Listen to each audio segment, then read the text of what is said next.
Hi all welcome to football arena. Brazilian super താരമായ Neymar junior ഇപ്പോഴും പരിക്കിന്റെ പിടിയിലാണ്. വിടാതെ പരിക്കുകൾ അദ്ദേഹത്തെ പിന്തുടരുകയാണ്. അദ്ദേഹത്തിന്റെ തിരിച്ചുവരവിനുള്ള ആരാധകരുടെ കാത്തിരിപ്പ് ഇപ്പോഴും തുടരുകയാണ്. ഏതായാലും അദ്ദേഹത്തിന്റെ കാര്യത്തിൽ ചില ശുഭവാർത്തകൾ ലഭിച്ചിട്ടുണ്ട്. പ്രമുഖ ബ്രസീലിയൻ മാധ്യമ പ്രവർത്തകനായ ലുക്കാസ് മൊസേറ്റി ഉൾപ്പെടെയുള്ളവർ ഇക്കാര്യം റിപ്പോർട്ട് ചെയ്തിട്ടുണ്ട്. അതായത് നെയ്മർ കഴിഞ്ഞ ദിവസം തന്നെ റണ്ണിങ് ആരംഭിച്ചിരുന്നു.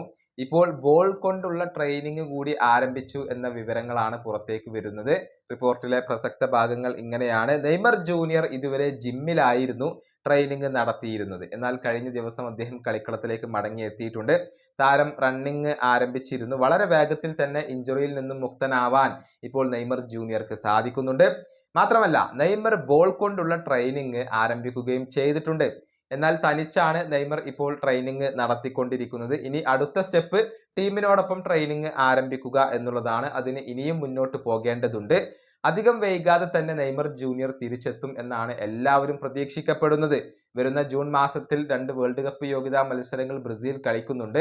ആ മത്സരങ്ങൾ ആവുമ്പോഴേക്കും നെയ്മർ ജൂനിയർക്ക് തിരിച്ചെത്താൻ കഴിയുമോ എന്നുള്ളതാണ് ബ്രസീലിയൻ ആരാധകർക്ക് അറിയേണ്ട കാര്യം. ഇത്രയും വിവരങ്ങളാണ് ഈ റിപ്പോർട്ടിൽ നിന്നും നമുക്ക് ലഭിക്കുന്നത്.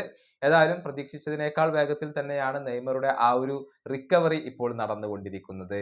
ഈ വീഡിയോ അവസാനിപ്പിക്കുന്നു. അടുത്തൊരു വീണ്ടും കാണാം.